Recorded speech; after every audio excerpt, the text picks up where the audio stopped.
Ano yung 2025 top senatorial candidates ng Tanghire, September 9 to 13, 2024. Margin of error 1.96. Ibig sabihin, pwedeng umangat.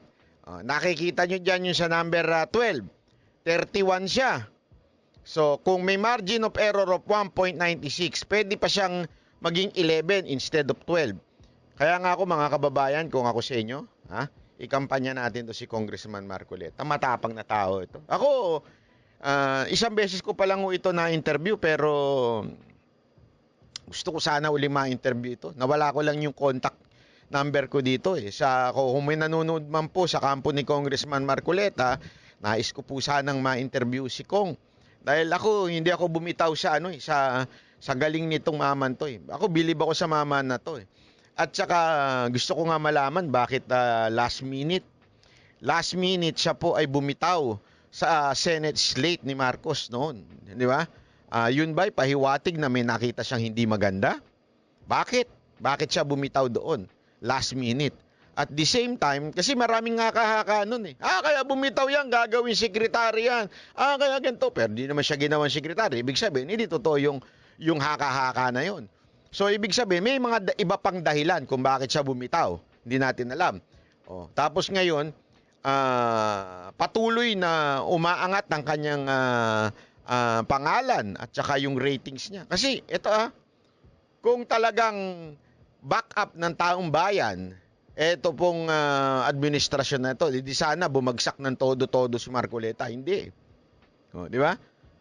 Bakit naman yung iba nandyan sa loob? Alam mo, pag may pera talaga, madali talaga makapasok. Lalo na yung epal-epal dyan. Hindi ako sana lang. Sana lang mawala na to si Abalos dyan. Mawala na si Abalos dyan, tsaka si Tolentino.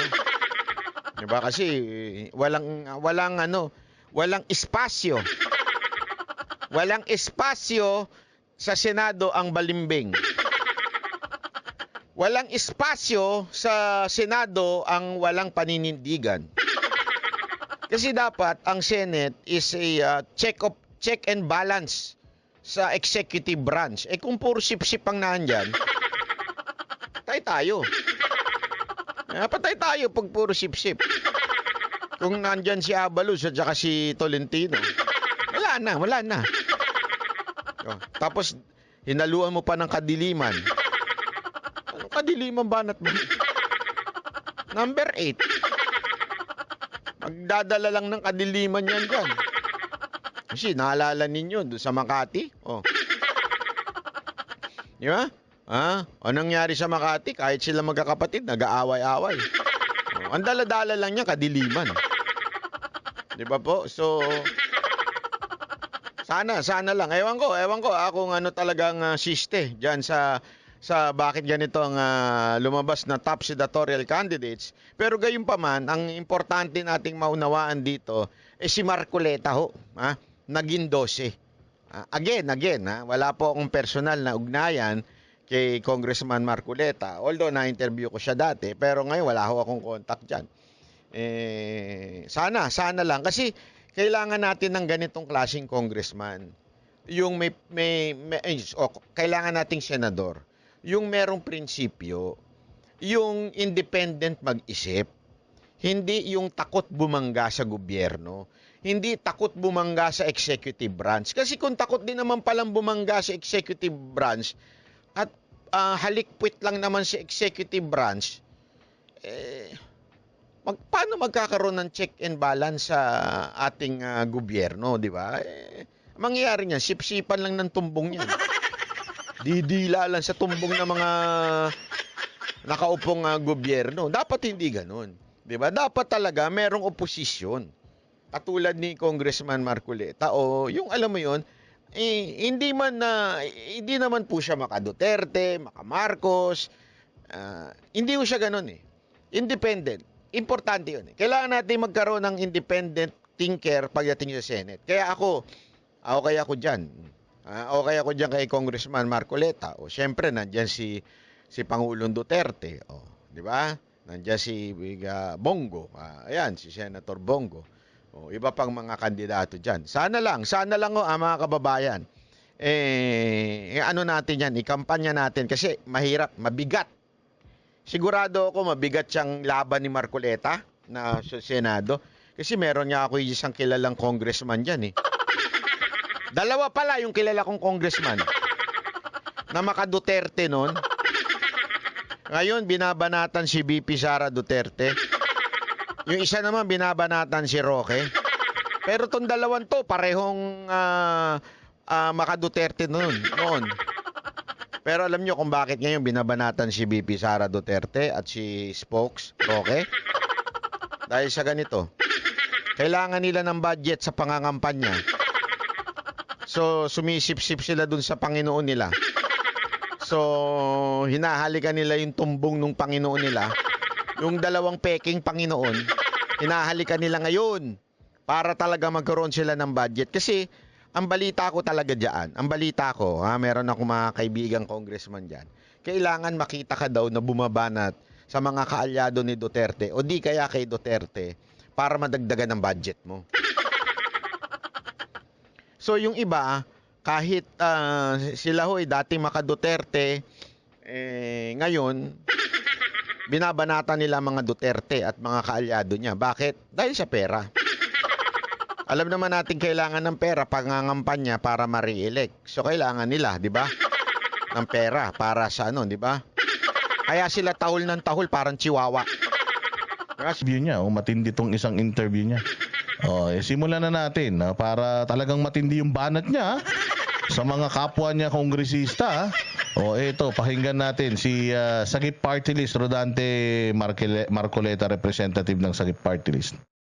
Principles yung kauna-unahan pa lang sapagkat meron ka kung lilinawin to set the tone of the deliberation for that day on general principles. Kailangan munang hintayin ko ang majority leader. Anong klaseng regulasyon yun? Nakasulat ba sa regulasyon yun? Pagka ako magtatanong, ayaw nila.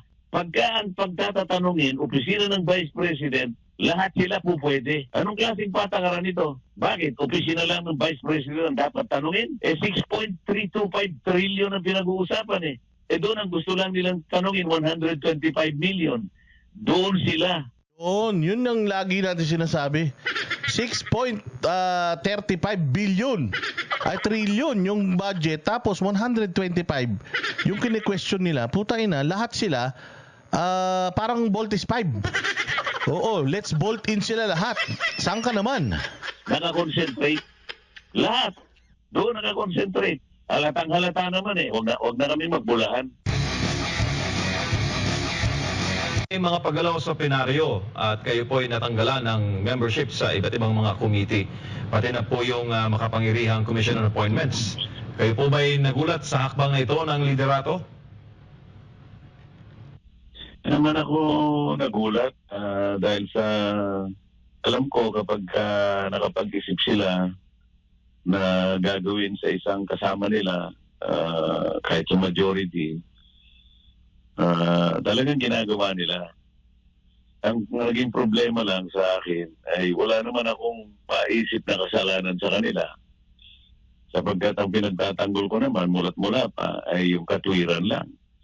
Malinaw naman na nasabi ko sa kanila at wala naman silang may bibigay na counter-argument na sa pamamagitan ng tradisyon namin ay hindi na namin pinagtatatanong yung mga opisina ng Presidente at opisina ng Vice President.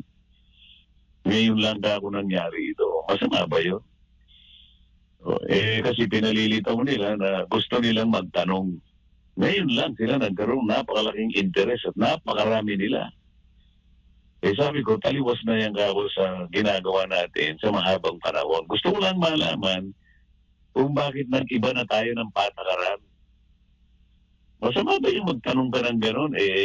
Sa tagal ko na yata sa House of Representatives, nakita ko na yung gano'ng klaseng mga tradisyon na pinangalagaan namin sa matagal na panahon. Kung minamasama nila yun, nasa sa kanila yun. Congressman, kayo po ba'y naabisuhan hinggil po doon sa hakbang ng liderato o na all of a sudden, narinig niyo na lang po na gano'n po ang desisyon sa plenaryo?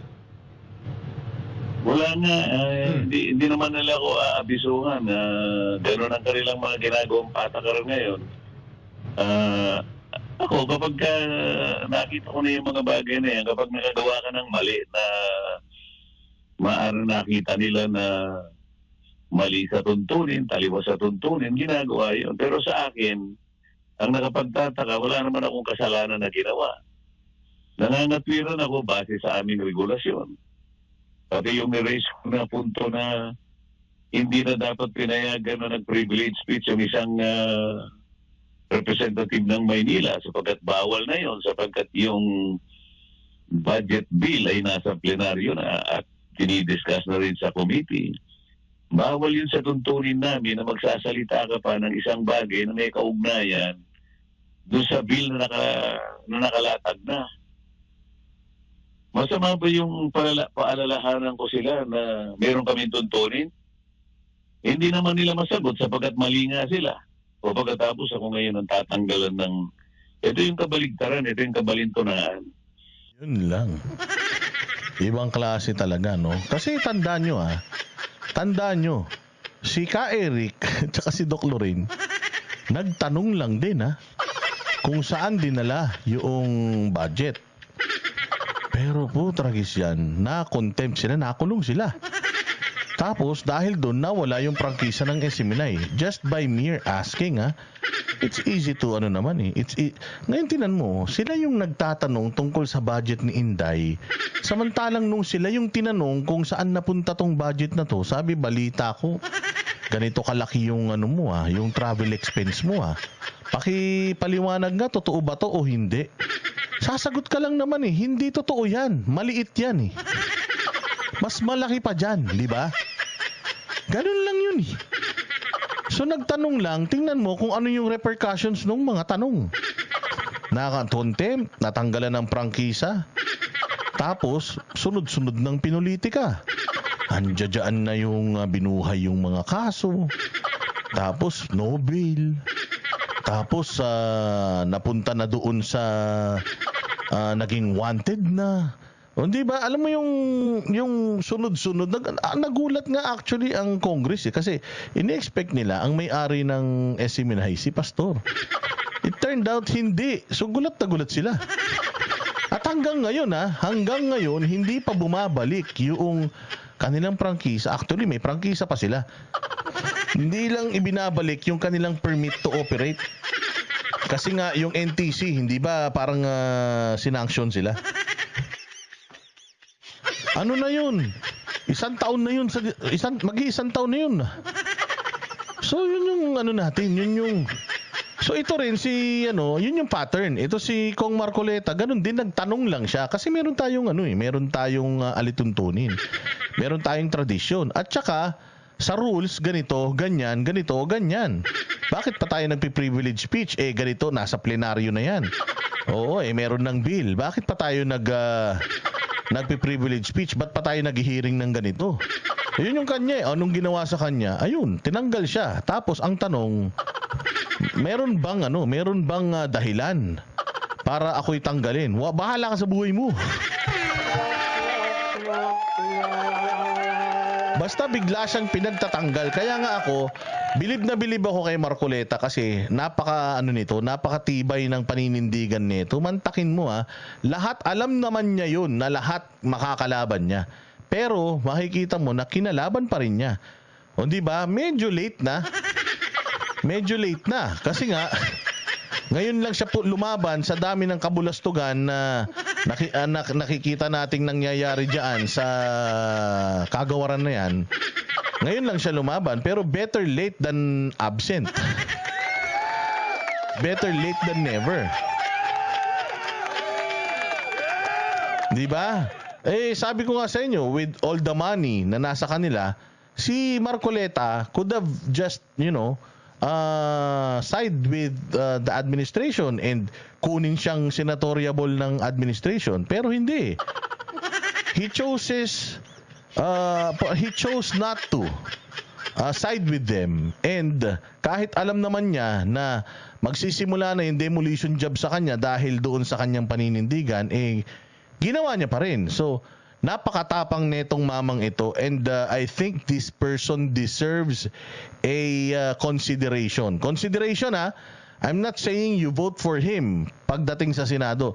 Consideration meaning I think you need to study this person. Ano na ba yung mga nagawa nito sa kanyang ilang taon, 12 years ba? Or 18 years sa Congress? Ano na ba yung mga nagawa nitong mamang ito? Taga saan ba ito? Kung siya ba ay dating congressman ng isang distrito, ano ba nangyari sa distrito niya noong mga panahon na yun? Mga ganyan. So he deserves a consideration, and kailangan aralin natin whether he really is fit to become a senator. Pinaalalahanan ko na sila ng mga mali nila, ayaw pa nilang aminin, ako ngayon ang tinangkal. Yun ang pagtataka. Tsaka kung, di ba, kumukonsulta sila sa iyo bilang isa sa mga veterano at mga senior na mambabatas dyan sa mababang kapulungan. I believe, pag mga ganito na po na statute bilang pong mambabatas, dumudulog po yung mga baguhan sa inyo at maging yung liderato. Paano po itong nangyari? At kayo po yung hataang natanggalan ng mga membership ng committee. Ayun nga, hindi nga nila inaasahan na magsasalita ako patungkol dun sa pagtalakay sa opisina ng Vice President kaugnay ng kanyang budget. Ayaw nila siguro na mayroong pumigil sa kanilang ginagawa sapagkat meron sigurin na hindi ko alam kung saan papunta. Pero ngayon, obviously, na ginagawa nila ito para sa ganun makakuha sila ng kahit anong bagay na makapagpapahiya sa Vice President. Hindi naman ganun ang patakaran namin At palagi nilang sinasabi, yung mga bagitong mga abogado na bagito rin namang mga miyembro ng Kamara, yung sinasabi nilang public office is a public trust. Ang layo naman ang argumento na yun. Kung sana yung nagsalita na yun ay hindi abogado, hindi abogada, hindi na ako magtataka sapagkat hindi niya maring hindi niya naintindihan ang kaugnayan na sinasabi niya kaya lang abogado yung nagsasabi Kaya medyo nakalulungkot kung bakit pati mga abogado sinasadya na nilang maliin yung kanilang pag-i-interpret pati provision ng saligang batas. Hindi naman pinag-uusapan na kung mo public office sa public trust na hindi na namin igagalang yung aming mga tradisyon. Hindi naman nangangahulugan pag ginalang mo yung tradisyon, hindi na accountable ang isang opisina. Ang katunayan nga nito nag-issue nga ang COA ng notice of disallowance. Ang ibig sabihin nun, the Vice President is being asked to account. So, di accountable siya, di ba? Hindi mo rin naintindihan yun. Napakababaw naman na yun. Di pa maintindihan. Abogado pang mga sinasabi. Baka naman sa recto lang nag-graduate. Baka naman sa recto lang nag-graduate yan. Di ba? Parang sabi nila, si Amy, ganun din May picture pa sa, UP. Nung hinanap, walang record. Di ba? Baka mga ganun lang din yan, alam mo naman, pag mayaman, walang imposible.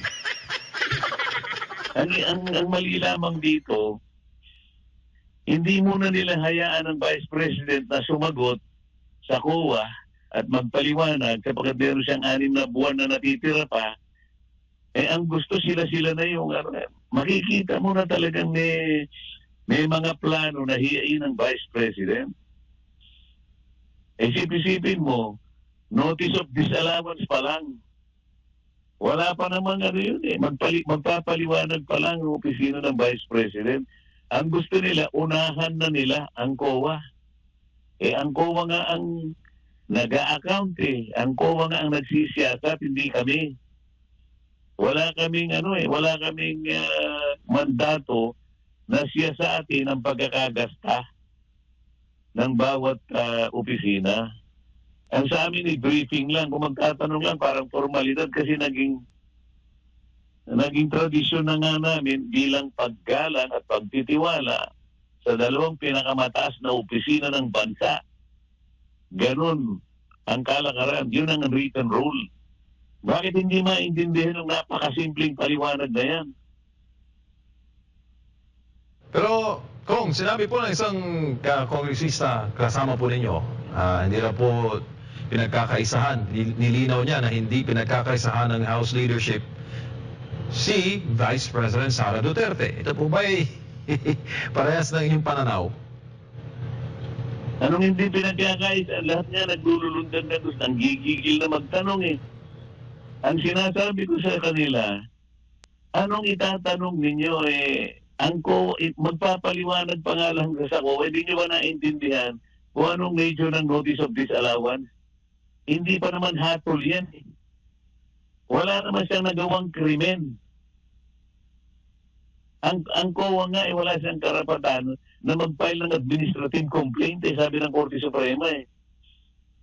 Ipina-account lang kasi nga merong nakita na kulang daw sa supporting document o hindi compliant do sa mga requisites na hinihingi ng COA. Para sa ganon ay mailabas lahat yung mga requirements. Hintayin mo sumagot ang opisina ng pangalawang Pangulo. Ayaw nga nilang mahintay at nagmamadali sila. Meron pa siyang 6 na buwan yung pinipilit ng COA.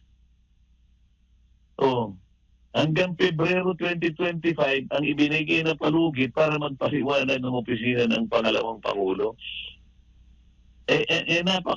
Ano ba yung mga itatanong? Bakit tingnan mo na lang ang kabalintunaan, Admara. Siguro ito mahalata mo, MJ. Bakit pagdating sa budget ng pangalawang Pangulo, lahat ay gustong magtanong at walang pinagbabawalan? Bakit ako nung nasa plenary na magtatanong ako doon sa kalakhan ng budget, ayaw naman nila ako magtanong? Hindi ka ba magtataka niyan? Pag ikaw ay magtatanong sa Vice President, lahat libre. Pero doon sa ibang parte, yung kalakhan ng kabuuang 6.325 trillion, magtatanong ako sa plenary, kinakailangan daw magpaalam ako sa majority leader? Saan ka nakakita ng regulasyon na gano'n? Meron pa kaming regulasyon na gano'n? Wala. O hindi kayo magtataka dyan, bakit lang sasabihin hindi pinagkakaisahan? Tsaka kung maganda yung tanong nyo di ba? Para po yun sa inyo pong mga constituents sa parties. Nagpalista ako, alam mo, nasa general principles yung kauna-unahan pa lang. Sapagkat meron ka akong lilinawin to set the tone of the deliberation for that day on general principles. Kailangan munang hintayin ko ang majority leader. Anong klaseng regulasyon yun? Nakasulat ba sa regulasyon yun? Pagka ako magtatanong, ayaw nila. Pagka ang pagtatanungin, opisina ng Vice President, lahat sila po pwede. Anong klaseng patakaran ito? Bakit? Opisina lang ng Vice President ang dapat tanungin? 6.325 trillion ang pinag-uusapan doon ang gusto lang nilang tanungin, 125 million. Doon sila nakakonsentrate. Lahat doon nakakonsentrate. Halatang-halata naman Huwag na kami magbulahan. Huwag na kami magbulahan. Opo, Congressman, si Admar po ito. Magandang... Mabigat yun, Oo, so talagang wala na, all out na si Representative Marcoleta. Talagang in-expose niya na yung kanyang mga kasamahan na dito sa interview na to, sinasabi niya na talagang pinagkakaisahan si Inday Sara at according to him, wala na sa rules ng House yung kanilang pinaggagawa.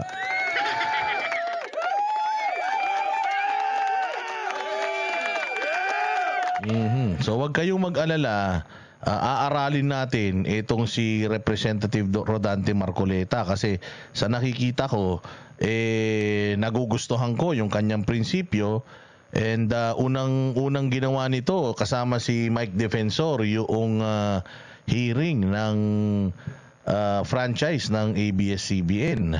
yung pag-i-expose nila noong mga utang, mga hindi binabayarang mga buwis ng ABS-CBN, pati yung mga pag-aabuso sa mga dati nilang mga empleyado na ang tagal nagtrabaho pero hindi mga naregular.